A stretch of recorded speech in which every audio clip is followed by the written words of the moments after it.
Nah, ini jadi pertanyaan juga, apakah ini pertanda Logan Paul bergabung dengan The Vision secara resmi atau ini hanya aliansi sementara menuju War Games? Kalau buat gue pribadi, dua-duanya sama-sama menarik.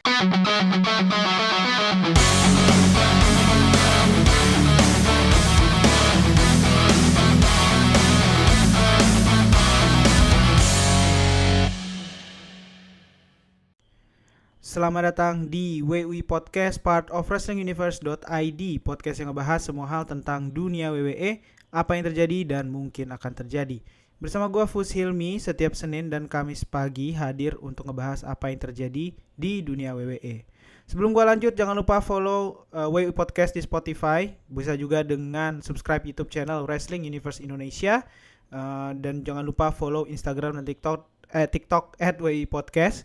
Boleh di like, comment, share, dan repost. Dan jangan lupa juga follow Instagram @wrestlinguniverse.id untuk mendapatkan konten-konten berita-berita terbaru terkait dunia wrestling. Dan episode kali ini tentunya kita akan ngebahas tentang Monday Night Raw yang kayaknya udah mulai mengarah ke pengkubu-kubuan untuk War Games. Dan topik utama ceritanya adalah Judgment Day dan CM Punk, The Vision, dan Jey Uso.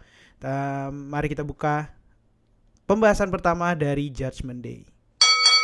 Nah, Judgment Day, semua anggotanya punya cerita masing-masing di episode kali ini. Pertama ada Roxanne Perez dan Raquel Rodriguez yang menghadapi Nikki Bella dan Stephanie Fakir. Ini jadi pertandingan tag yang lumayan intens dengan banyak sekali near fall. Dan pada akhirnya Roxanne Perez berhasil mengunci kemenangan dengan ngepin Nikki Bella dengan pop rocks-nya, dan akhirnya Judgment Day menang. Di backstage, Nikki Bella bilang ke Stephanie Fakir dia insecure dan lain-lain. Stephanie Fakir menyemangati dan bilang jasanya Nikki Bella sebagai Hall of Famer terhadap divisi wanita. Sementara dari Judgment Day-nya sendiri, next week Raquel Rodriguez mendapatkan kesempatan untuk men-challenge Stephanie Fakir untuk Women's World Championship. Ini jadi push yang menarik buat Raquel Rodriguez menurut gua, karena dari sejak dia muncul di Judgment Day sampai sekarang dia nggak pernah di-push untuk single gitu. Terakhir ya tag team sama Liv Morgan cedera, tag team lagi sama Roxanne Perez. Banyak spekulasi sebenarnya yang melihat yang akan naik itu adalah Roxanne Perez. Nah, ini jadi menarik ketika ternyata Raquel Rodriguez yang dapat tempat untuk ngelawan Stephanie Fakir untuk Women's World Championship. Apakah akhirnya dia akan diplot untuk jadi lawannya Liv Morgan ketika nanti dia balik dibanding Roxanne Perez, dan dia jadi alasan Liv Morgan mungkin meninggalkan Judgment Day setelah nanti balik cedera, dia ngelihat keadaan yang terjadi Raquel Rodriguez ternyata lebih di atas sekarang kayak gitu. Dan yang menarik juga adalah Roxanne Perez sendiri kelihatannya udah nggak lagi jadi bagian dari rencananya Finn Balor. Kalau lu ingat awal joinnya Roxanne Perez ke Judgment Day itu banyak sekali footage ngelihat Roxanne Perez dan Finn Balor ketangkap lagi ngobrol, terus one day tiba-tiba dia muncul dengan gestur-gesturnya, kelihatannya dia adalah bagian dari rencananya Finn Balor untuk menjatuhkan Dominic Mysterio. Nah, tapi kelihatannya dengan push Raquel Rodriguez ke Women's World Championship, bisa jadi dia plannya nggak lagi jadi bagian dari rencana Finn Balor, tapi malah jadi sidekicknya Raquel Rodriguez dulu, seperti ceritanya Tiffany Stratton dan Nia Jax. Apakah pada akhirnya Roxanne Rodriguez juga akan meninggalkan Roxanne Perez akan meninggalkan Raquel Rodriguez seperti Tiffany Stratton mengkhianati Nia Jax? Nah, itu mungkin adalah pertanyaan yang besarnya gitu. Tapi menarik melihat kesempatan yang diterima oleh Raquel Rodriguez, dan gue sih oke ya kalau misalnya Raquel Rodriguez akan merebut Women's World Championship dan akan jadi cerita yang menarik untuk Judgment Day. Nah, kemudian kita beralih ke Dominic Mysterio sebagai pemegang double champion Intercontinental dan AAA Mega Championship. Di sini Dominic Mysterio muncul mengklaim sebagai the greatest luchador ever, tapi kejutan besarnya adalah kembalinya sang ayah Rey Mysterio muncul menegur Dom karena menghina legenda-legenda seperti El Santo, Blue Demon, dan Eddie Guerrero.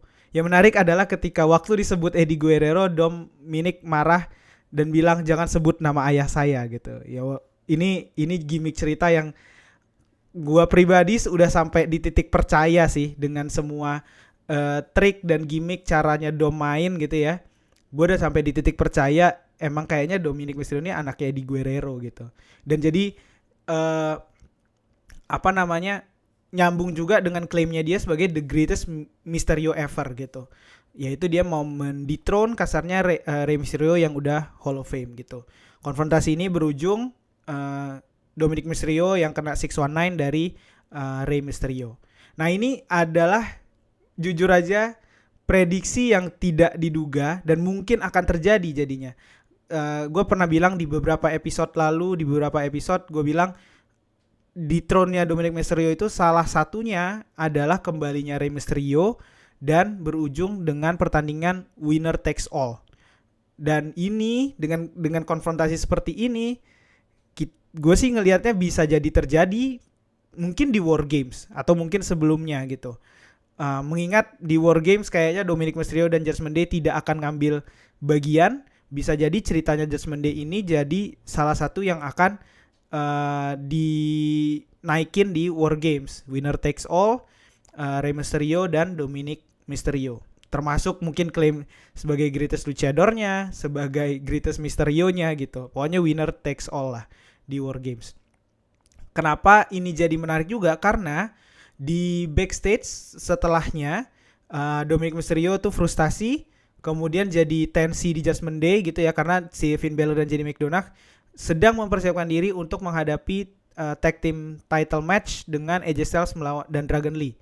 Terus kemudian Finn Balor dan JD McDonagh mengindahkan itu, dan kemudian Roxanne Perez nyuruh Dom support Finn dan JD di match mereka nanti dengan alasan kayak jadi the bigger person lah gitu. Dan akhirnya Dominic Mysterio beneran muncul, tapi malah chaos terjadi di pertandingan tag team title match ini.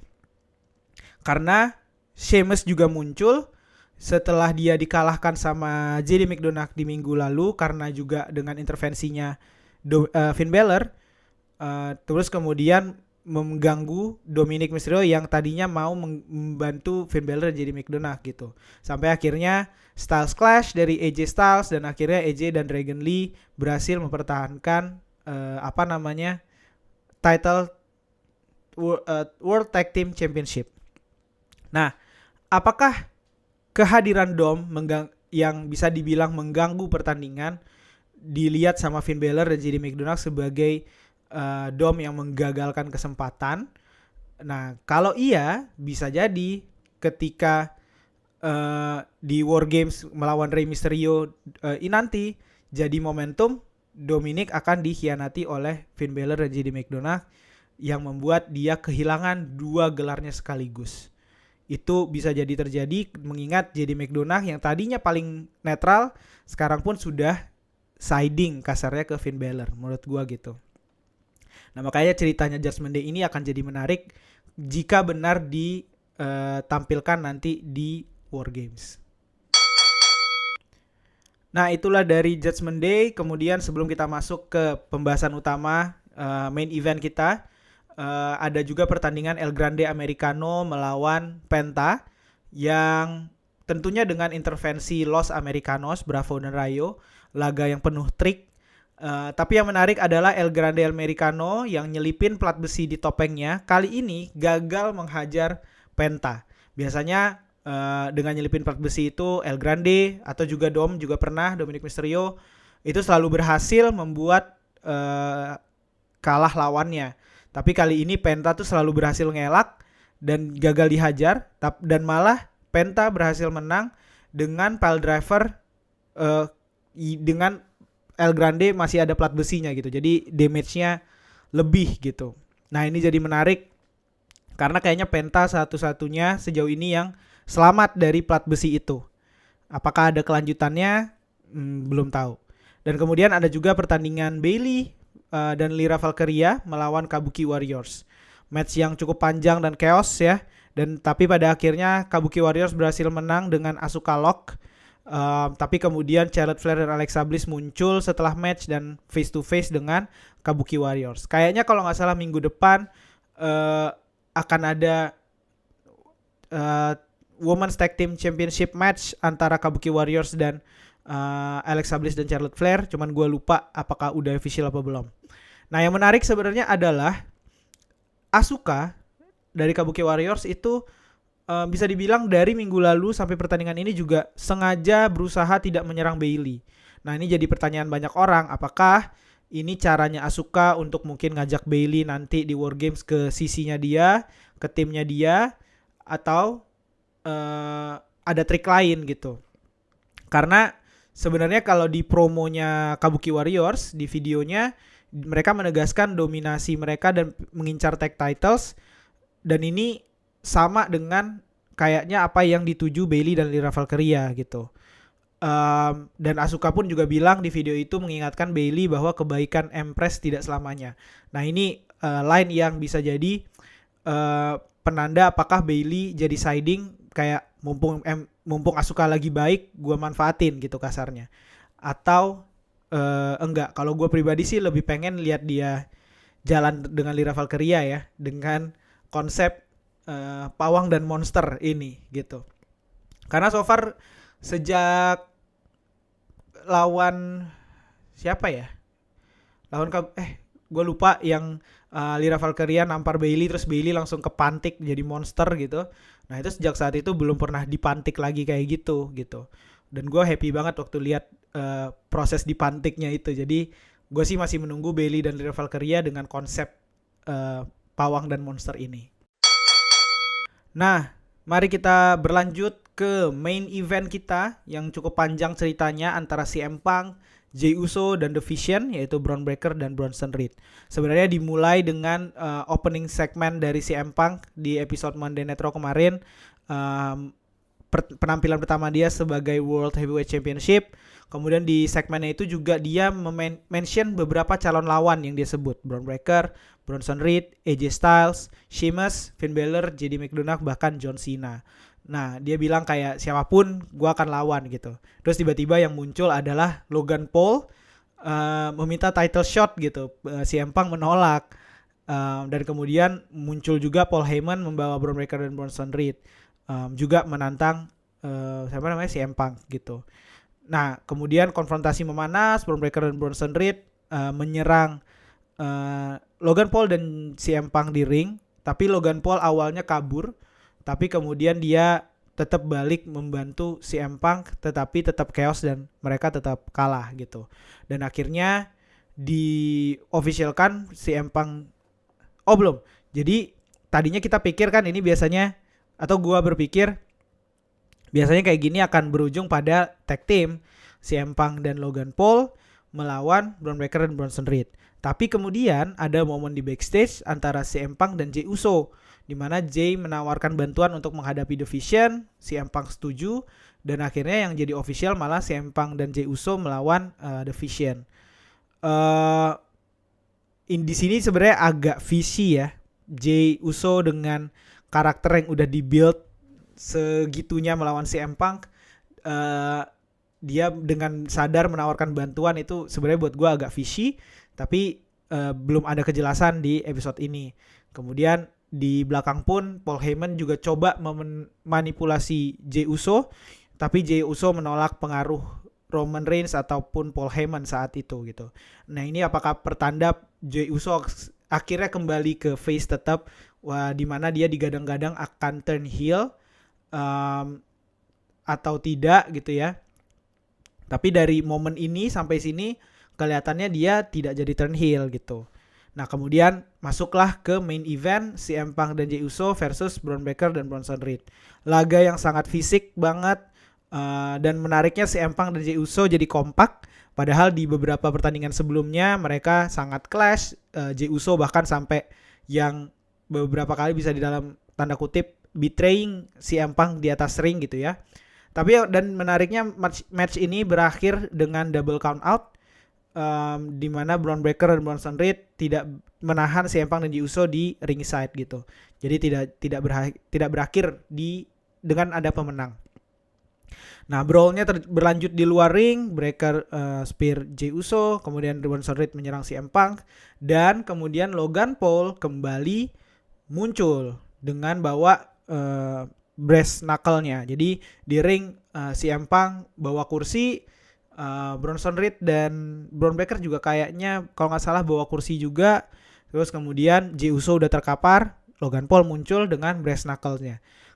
Ketika orang ngelihat semuanya kayaknya Logan Paul menyelamatkan CM Punk, bahkan ada pertanyaan apakah Logan Paul turn face gitu ya. Tapi ternyata dia menggunakan brass knuckles-nya itu untuk menghajar CM Punk, dan akhirnya CM Punk terkapar juga, dan diakhiri dengan gestur Logan Paul menyerahkan brass knuckles-nya ke Paul Heyman. Nah, ini jadi pertanyaan juga, apakah ini pertanda Logan Paul bergabung dengan The Vision secara resmi, atau ini hanya aliansi sementara menuju War Games? Kalau buat gue pribadi, dua-duanya sama-sama menarik. Pertama, Logan Paul tidak pernah ada di radar third player dari The Vision menurut gue. Tapi dengan adanya dia jadi menarik karena kalau dia dipasangkan tag team dengan Bronson Reed juga masih seimbang. Tapi kalaupun dia cuman jadi sidekick dari Bron Breakker dan Bronson Reed, dia cukup oke. Dan dia juga punya potensi mengkhianati keduanya dengan semua karakter yang sudah dibuild-nya selama ini gitu. Jadi menarik kalau beneran gabungnya ke The Vision. Tapi kalaupun tidak, dia cuma ngambil bagian untuk War Games, aliansi sementara untuk War Games, juga menarik karena Logan Paul bisa dibilang nggak kelihatan ada masalah dengan siapapun sejauh ini setelah dia kalah dari John Cena di SmackDown. Tapi dia emang terkenal rebel, melawan kemana-mana gitu. Jadi mungkin ini jadi build up dia dengan cerita dengan CM Punk dan Jey Uso, sehingga jadi make sense dia gabung ke War Games gitu sih. Belum ada konfirmasi, gue rasa mungkin minggu depan akan ada konfirmasinya ataupun di SmackDown. Karena Logan Paul setahu gue dia under SmackDown harusnya ya. Nah, jadi kita perlu tunggu konfirmasi resminya sih. Belum ada kejelasan buat gue. Dari gesturnya itu tidak jelas aliansinya ini, kerjasamanya ini seperti apa antara Logan Paul dengan The Vision. Itulah yang terjadi di Monday Night Raw. Selain ada pertandingan-pertandingan tadi, cerita-cerita tadi, kita juga dapat update dari The Last Time Is Now Tournament, turnamen yang dibuat untuk menentukan lawan terakhir dari John Cena nanti di final match-nya dia. Dan sudah ada 2 pertandingan yang diumumkan, yaitu adalah Damian Priest versus Rusev, dan yang kedua antara Sheamus melawan Shinsuke Nakamura. Ini akan terjadi di Monday Night Raw. Dan nanti 2 match lagi akan diumumkan di SmackDown, di mana drawingnya akan dilakukan oleh Nick Aldis. Walaupun ini drawingnya secara tayangan ditunjukin bahwa Adam Pearce ngambil bola, terus kemudian dia kayak secara random gitu ya, tapi bisa dilihat bahwa ini scripted karena proses drawingnya, terus kemudian tidak diliatin namanya bener-bener langsung, tapi dia dan wasit cuman saling lihat-lihatan oke gitu kayak. Jadi gue masih melihat ini didesain untuk final match-nya John Cena. Jadi buat gue belum kelihatan siapa yang akan muncul, apalagi dengan 4 orang ini jadi match pembuka. Gue bisa bilang ini slow start ya. 4-4-nya gue bisa bilang tidak ada hubungan yang kuat dengan John Cena, cerita yang kuat dengan John Cena, dan 4-4-nya bisa bilang out of nowhere. Walaupun Sheamus cukup veteran, sempat ada feud dengan John Cena, tapi gue rasa tidak cukup ikonik untuk jadi lawan terakhir dari John Cena gitu. Gue sempat baca emang mungkin menarik kalau ternyata lawan terakhirnya itu adalah Dominic John Cena. Terus John Cena berhasil ngerebut IC title. Terus kemudian yang dethrone John Cena langsung adalah Sheamus. Gue lupa alasannya apa, tapi itu storyline yang bisa jadi make sense kalau Sheamus yang naik gitu. Tapi gue pribadi sih ngelihatnya kayaknya kurang gitu. Jadi full bracketnya kita lihat dulu lah, dan baru kita bisa ngeraba-raba kira-kira akan seperti apa akan siapa lawan John Cena nanti terakhir. Itulah untuk episode kali ini. Sebenarnya banyak sekali cerita yang terjadi, tapi masih banyak update yang perlu ditunggu ya. Judgment Day dengan The Vision, dan so far kelihatannya kalau untuk War Games emang akan The Vision lawan kubu face gitu ya. Kalau untuk yang cewek masih belum kelihatan sama sekali. Feeling gue di heel-nya ada Kabuki Warriors, tapi di face-nya siapa, teman-temannya yang lain siapa tuh belum kelihatan sama sekali sih. Masih 4 minggu, kita nikmati aja prosesnya ya. Kalau lu udah punya bayangan siapa War Games, kubu-kubu di War Games yang lu pengen lihat, boleh share dan komen di episode ini. Dan jangan lupa WWE Podcast akan tayang 2 kali seminggu, Senin pagi dan Kamis pagi. Jangan lupa follow WWE Podcast di Spotify atau subscribe YouTube channel Wrestling Universe Indonesia. Jangan lupa follow Instagram dan TikTok @WWE Podcast, dan jangan lupa follow Instagram @wrestlinguniverse.id. Untuk saat ini gue Fusilmi cabut dulu. Sampai jumpa di episode selanjutnya.